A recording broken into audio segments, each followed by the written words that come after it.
High, Texas lies in the western part of Blanco County along U.S. Route 290. Although High is unincorporated, it does have a post office and a zip code. Named from Hiram High G. Brown, who settled the area with his parents in 1872. He constructed a small store and a house near the Pedernales River. Brown was appointed postmaster upon getting a post office established in his store on April 17, 1886. In 1965, on the porch of the High Post Office, Lyndon B. Johnson swore in Lawrence F. O'Brien as United States Postmaster General. In 1966, the High General Store and Post Office was designated a recorded Texas historic landmark, marker number 2607.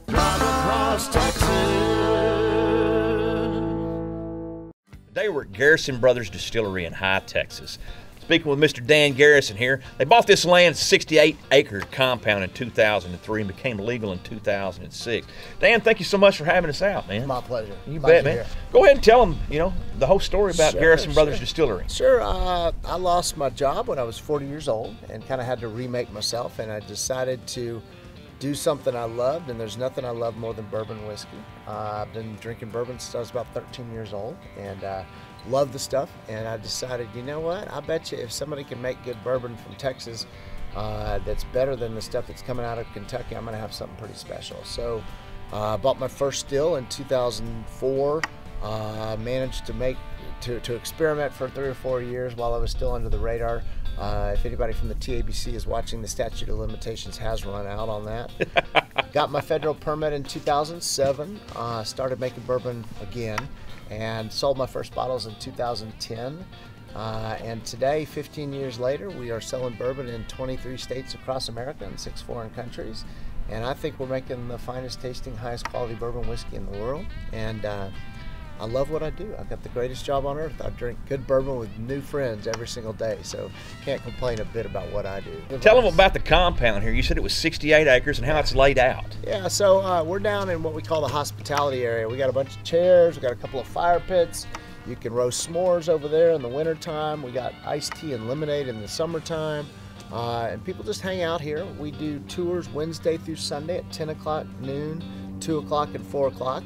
And everybody just kind of brings out a picnic lunch on Saturday and Sunday and hangs out in this beautiful area, enjoying the views. And then we'll take them up the hill, give them about an hour-and-a-half tour of the distillery. About a half mile up the road is our still house, our cookhouse, where we make all the beer. The beer then ferments for 4 or 5 days and becomes higher proof beer, becomes about 15% alcohol by volume. Then we pump that beer over to the next building, which is called our still house, and that's where we have 4 stills. We have the Copper Cowgirl, which was my original still that I bought in 2004.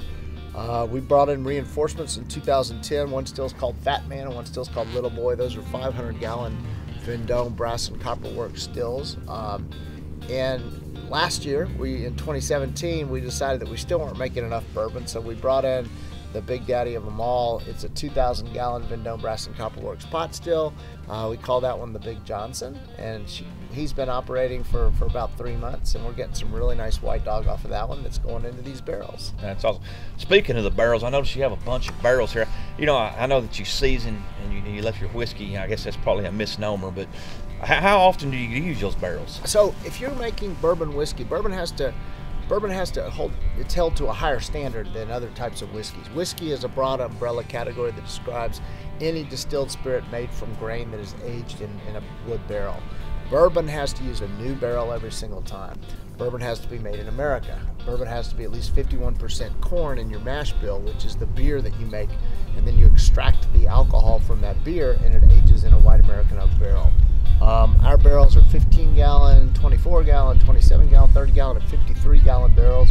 We have about 12,000 on the property today that are filled with good bourbon whiskey, and those are going to age anywhere from 2 years to 7 years. When we decide that the bourbon inside is ready, we actually taste every barrel when it gets 4 years old, when it reaches its 4-year-old birthday, to decide which barrels we're going to marry together to create a small batch, or if one barrel is particularly interesting and unusual, we'll bottle that as single barrel bourbon. All the bottles that have come out of this barrel, about 60 bottles, will all be from this one individual barrel. And then we also do Garrison Brothers Cowboy Bourbon, which is the best we've got. It's the very best barrels from our barn. We also do a bourbon called Balmorhea, which is named after the state park in West Texas. And if you buy a bottle of Balmorhea, we're giving $5 to Texas Parks and Wildlife Foundation to help preserve and landscape Balmorhea far into the future. So awesome. That's Garrison Brothers. Good bourbon can change the world, and we're going to show people one bottle at a time. That's great. You know, I was talking to some of your employees here, and I'm a little concerned about your business plan, and I'm sure that it's a deal to help these people because you're a graduate from the University of Texas. Hook 'em, right? Hook 'em.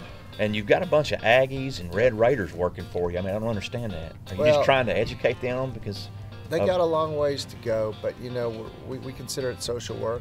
We're trying to educate them at the same time that they're doing their jobs, and they work hard. They do. All those Aggies and those Red Raiders, they work really hard, despite their intellectual dysfunction. Well, I tell you, man, that's a great one thing about Texas. You know, we like helping each other, and I really I appreciate y'all doing that. You know, everybody needs the help. Well, we've got good folks out here. That's Come good. visit us. Yeah, folks, I'm telling you what, if you get a chance, you're down in the hill country, stop by High Texas, the Garrison Brothers Distillery, visit with Dan here, and remember now, good bourbon can change the world, and that's coming from a couple of Texans. Adios. Bye-bye.